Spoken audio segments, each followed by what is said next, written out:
A piece of paper and a pen. These are two things we actually used in school before everything became digital. I remember when I was in middle school, or maybe it was high school, I was given, a piece of paper and a pen like this, and I was asked to write the story of my life. This was a hopes and dreams kind of assignment. We were asked to imagine what our life would be like when we were old, like 40. we were supposed to answer certain questions like, where do you see your life going? What do you hope to accomplish by then? Who do you want to be? What do you want to do? Where do you want to live? Stuff like that. So we had to write out what we thought our future would look like and then present it. I think this was part of our language arts class. And I'll be honest with you, I did not hate this assignment. It was kind of fun to think about what could be and hear other people talk about what they hoped for in their future selves. And again, I can't be certain, but I am confident that while everyone's story was different in the details, they were all somewhat similar in the fact that their future selves would have well-paying, interesting careers, and everybody was going to live in nice homes with attractive partners. For me, though, I was a hardcore runner at the time, so I wrote that by 40, I would have competed in at least 10 different marathons in different parts of the country. And I truly believed that would be something that I would do. In fact, I was absolutely certain of it. So let me tell you what I did not write down. I did not write, by the time I am 40, I will have an ACL reconstruction in the right knee and significant cartilage damage in the left knee, making it impossible to competitively run again. Yeah, I did not see that in my future, but that turned out to be my reality. The same was true of my classmates. No one wrote things like, by 40, I will be divorced twice, unemployed, chain smoke, and have an addiction to alcohol. You don't dream that kind of stuff for yourself.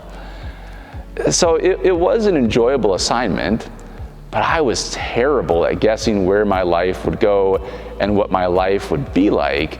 And that is because exercises like this, they do not take into account that we cannot control most of what happens to us. We like to think we can. We like to think that we can be strategic and plan and set goals, but at the end of the day, so much of what happens is simply beyond our control. So this year at Bethlehem, our theme has been momentum, as we focus on how the unique story of our faith moves us. It creates momentum to shape and form us to live more connected to God and others. And to help organize this theme, we've developed a number of different topics that our biblical stories address. And this week we move into our last topic for the program here, embracing transitions. Yeah, in fact, so much of the biblical story is about transitions in life that we all go through, most of which we do not choose for ourselves, and many of which we simply don't want. So again, biblical story-wise, as an example of this, in the Old Testament, Israel's story is one transition after another. Israel migrates to Egypt because of a famine, where they become slaves only to be freed to wander through the desert, to eventually put down roots, build a community, and develop a kingdom that is then destroyed multiple times by different enemies. It's this story of continuous change that the average person can do nothing to influence, which reminds me why transitions can be so hard for us. I hate feeling helpless. I hate that by my best efforts, I cannot change some aspects of my life. And most major transitions in life, they come to us whether we are ready or not.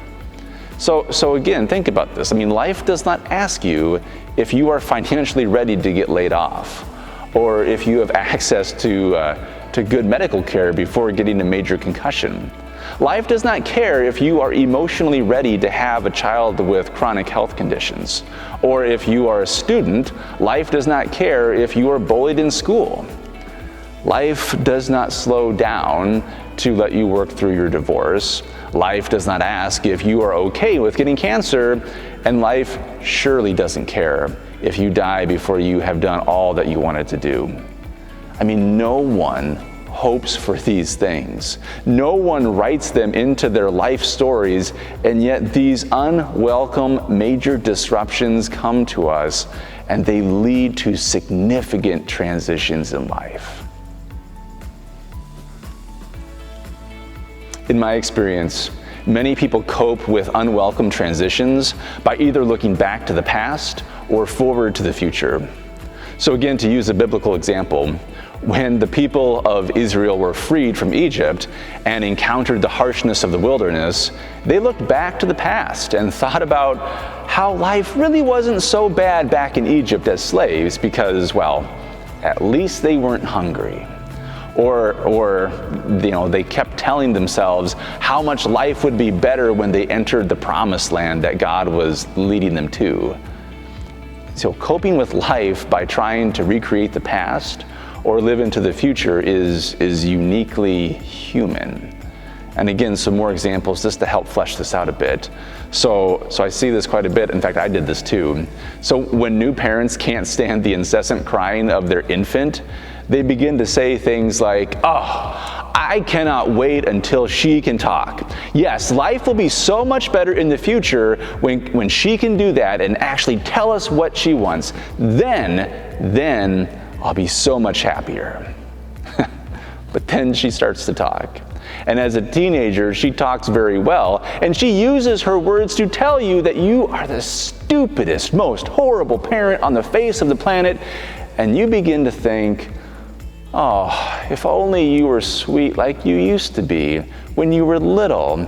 Oh, I would be so much happier if life could be like that again."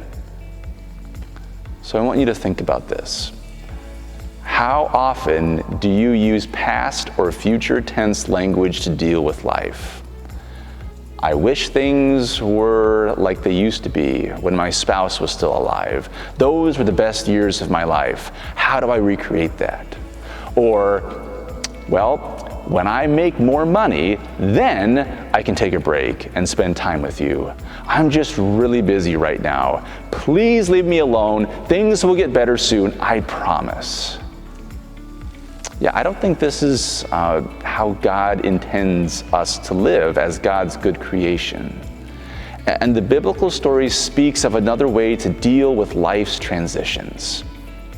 There is a time for everything, and a season for every activity under the heavens, a time to be born and a time to die, a time to plant and a time to uproot, a time to kill and a time to heal, a time to tear down and a time to build, a time to weep and a time to laugh, a time to mourn and a time to dance, a time to scatter stones and a time to gather them, a time to embrace and a time to refrain from embracing, a time to search and a time to give up, a time to keep and a time to throw away, a time to tear and a time to mend, a time to be silent and a time to speak, a time to love and a time to hate, a time for war and a time for peace.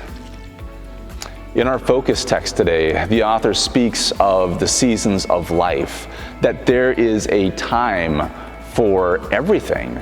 And what it means to be human is that you will experience the fullness of all of these seasons, everything from birth to death, from building and losing a career, from joy to sorrow, and so much more. But here's the thing. You don't get to choose the timing of these seasons.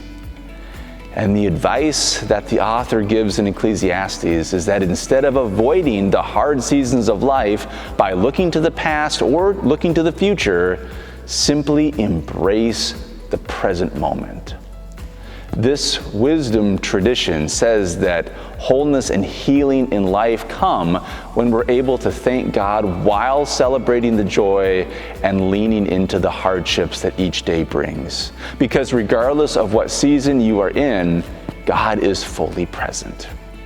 In each transition in life, both wanted and unwanted, God is there and calls us to embrace our present circumstances, to walk with each other, to support each other, and to grieve with each other, and to celebrate with each other. I mean, this is how Jesus ministered to the communities that he visited, and it's what he taught his disciples to do.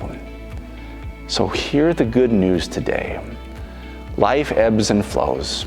It is full of change and transition. We do not stay the same. Nothing stays the same. The seasons of life come and go without our permission. What you thought your life would be is not going to be what it is. But in all of this, in whatever season that you find yourself, God walks with you and calls us to walk with each other by being fully present today. And this is the good news that we hear. Thanks be to God for that. Amen.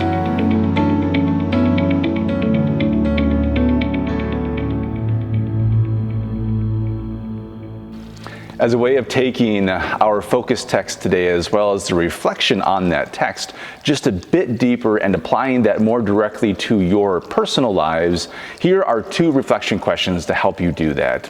Question number 1, do you catch yourself living in the past or looking to the future as a way of coping with life's tough transitions? And number 2, what season of life do you find yourself in right now? How would you describe it? And do you find it difficult to be fully present to yourself and others in this season?